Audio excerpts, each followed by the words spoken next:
Hey y'all, I'm Bunny, and I'm finally able to talk about domestic violence as it happened to me personally. So I want to share my story in hopes that I can help somebody, even if it's one person.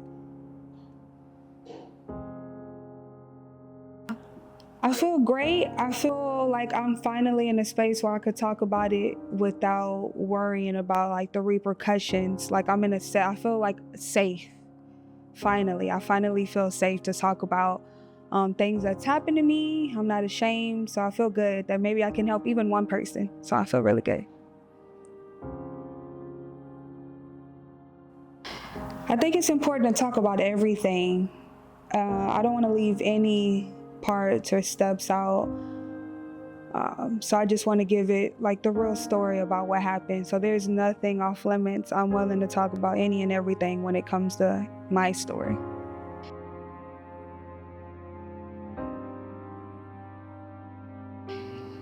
Yeah, I come from a two-parent background, so I was like that good girl, A honor roll.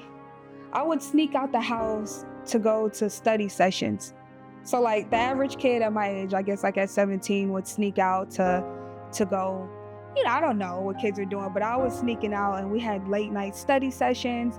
So in my mind, I became a little naive, like the world is just this peaceful, perfect place. And so I started getting curious. So I started going out after a while. I'm going to clubs and stuff with a fake ID. I'm doing things that I probably shouldn't have been doing, but my intentions were well. So that's what happened. I was out with a fake ID, and I went out, and that's how I met um, this person that I became in a relationship with for 7 years of my life. So that's how it all started.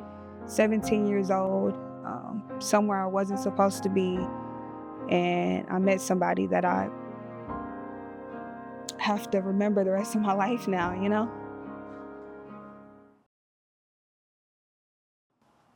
He was a few years older than me, about three. It was just the first person that I guess in my mind, I wasn't dating, just the first person that came to me, grabbed me, and was like, "Hey, what's up?" So in that mind, you feel excited that somebody chose you out of a crowd. In my mind, I'm like, "Oh, me? You're talking to me?" So that's drew me to him automatically. Just that feeling of feeling wanted from anybody. It really probably could have been anybody. I just had never felt that. I was becoming an adult, and it just happened that way. So that's how it started. That's how we met, and that's what got me attracted to him. So yeah, it started in the beginning. It was so honeymoon, as they can say, that puppy love of feeling like that this is your person. And with me, I come from parents that have been together since middle school, and they're still together even now. So in my mind, I'm like, whoever I lay my eyes on, we're gonna be together forever. We're gonna get married. So I just had that in my mind. So that's the feeling. That's what I felt during the whole beginning stages of that relationship.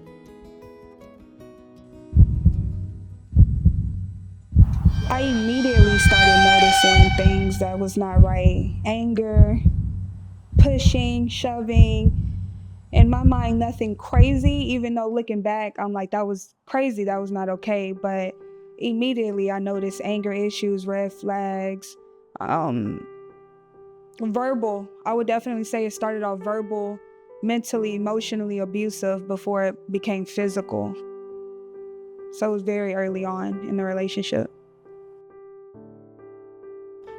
That's what got me. His family, an accountant, dad worked for like NASA. So I'm like, wow, your parents are like my parents, and our parents both have been together and still together. So they were a type of family that sat at the table for dinner every night, and we did the whole Sunday family thing. So I just knew like this is what I wanted as far as like the structure, and that he must have had it in him to want what I thought I wanted, which was a family structured, family-based relationship that kept God first. They were definitely a God-fearing family as far as the dynamic of the family. Yeah.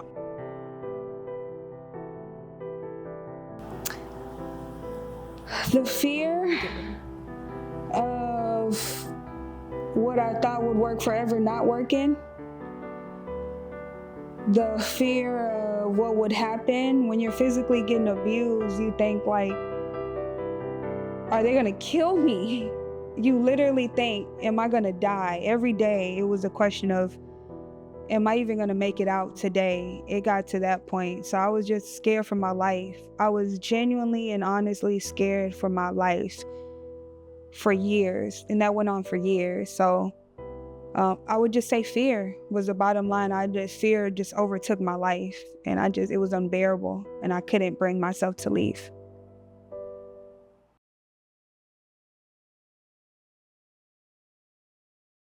Yeah. So I like the analogy. So if we're out to eat, if we're hanging out and I get something on my face, who's gonna see it first? You, like somebody who's with me is going to see something on my face before I do, even though it's on my face. So I think I started getting away from people because I knew that having somebody that held me accountable, like someone would say like, hey bunny, this is not okay, you got a black eye, they would see stuff on me that was not okay. So it definitely made me shy away from friends and family. You're just scared. You're like, I don't want anybody to know this. I want everybody to think it's okay because he might change. I don't want y'all to judge him. So I definitely drifted off to this lonely world, which drew me back to him because I'm like, this is the only person I got now. So yeah, that's definitely it changed everything as far as outside of him, family, friends, all my relationships changed.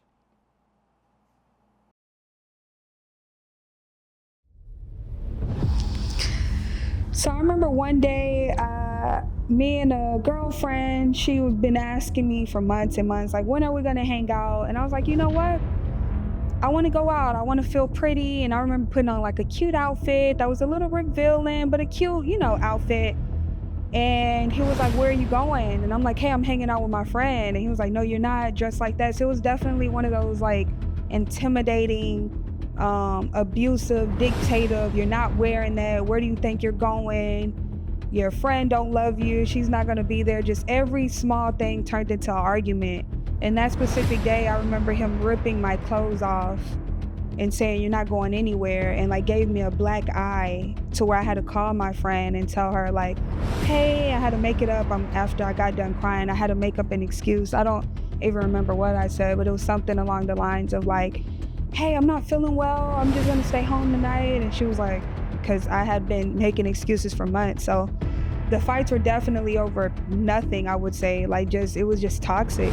With just no reason. Like, wanting to hang out with a friend turned into a fight.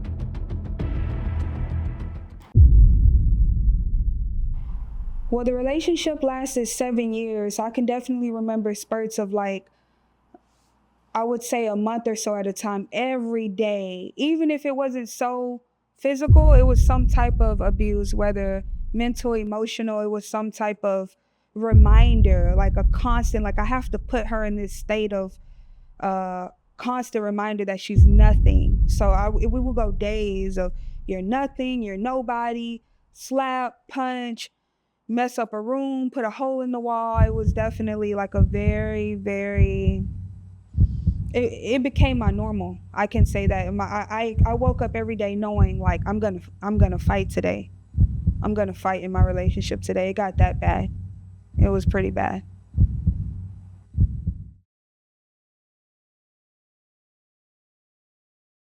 It wasn't until the end. My mom noticed one time like a black eye that I had tried to put makeup on, and she was like, hey, I'm your mother.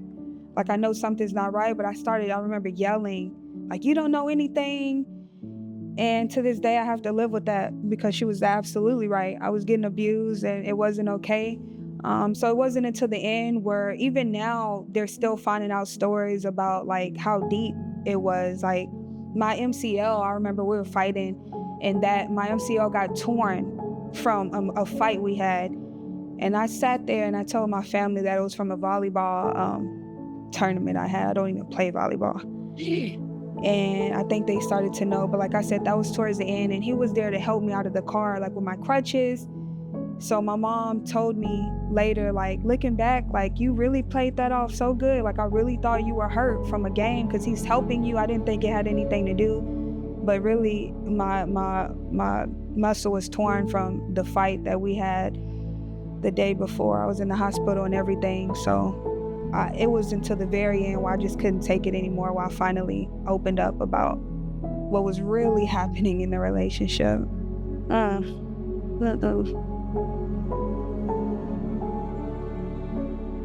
the final straw was, for me, was my birthday. This was 2020? Was this 2019? 2019. And on my birthday, I had my niece. So as we previously talked, my sister passed. So I took custody of her children, and which I was already in an emotional state. So my niece was over for my birthday. We had a chef come. I'm like, okay, it's gonna be a good day. It's my birthday. And he hit me in front of my niece. And I don't know why, after 7 years, I took him back, but something happened in that moment where she saw him and she screamed, ran to the phones, like, don't hit my aunt, and she called my sister on FaceTime. And the look on her face did something to me immediately. Immediately I said, get out. And something that was just the breaking point for me when he did it in front of somebody I love, because I would not be able to live with myself knowing that she thought that was okay. So finally something, and that's why I know it's important to have something bigger than you in your life, because if it would, my niece saved my life. She definitely saved my life. She was there, and I had to show her finally, once and for all, like, this is not okay. I don't want her to ever accept that. So that was definitely the breaking point for me. The normal challenges, as far as like 7 years and why this I felt like a failure, but it was like at that moment, so it was 7 years of struggling to leave. But at that moment, when you reach a climax, you're over it. And I would look at her every day, like she would sleep with me. I'd wake up every day and I chose her every day. So she gave it like this ease. So that helped me get over it. And so I was grateful that I had her. And after that, yeah, you have those normal, oh my goodness, I'm not used to this, being alone.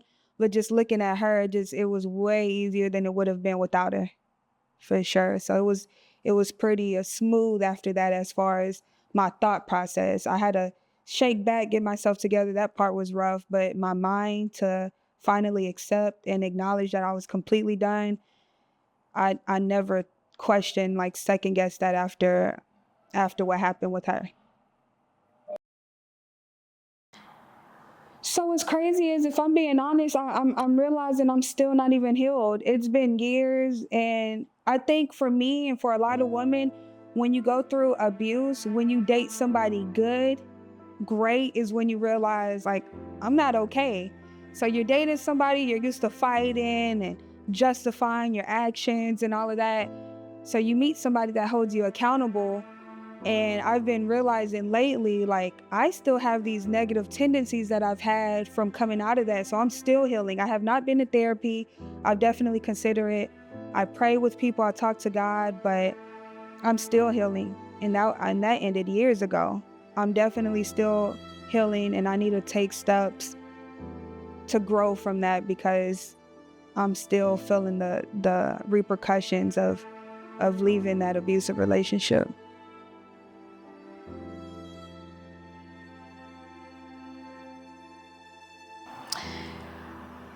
I would want people to hold on to something bigger than them. As I said, when you have something bigger, and I don't think there's a one-way street. The only place I know you can go down a one-way is the dead-end street.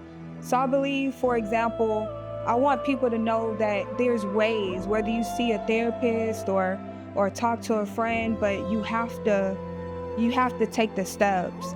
So if I say, hey, meet me at the park, and you're like, hey, I'll meet you there, I'm driving my car, and hey, I'm running, and hey, I'm jogging, but by all means, meet me there. So there's definitely multiple avenues, and you just have to find what works best for you, because when it's bigger than you, you get up knowing that, hey, I'm doing this for my niece, I'm doing this for my mom, I'm doing this for my future kids or the kids that I have now.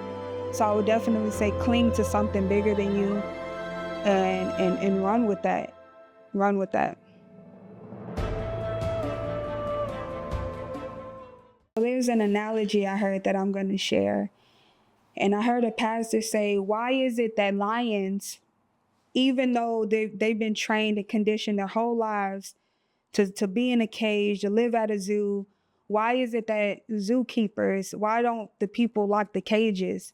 And it's because you know what's something in you that deserves better. I personally don't believe that there's someone who don't want to leave. I believe there's people that's scared to leave. I believe there's people that's like, how do I take these steps? But I don't believe that there's people that don't want to leave. I believe that you know that there's something in you that knows like, hey, I deserve better than this.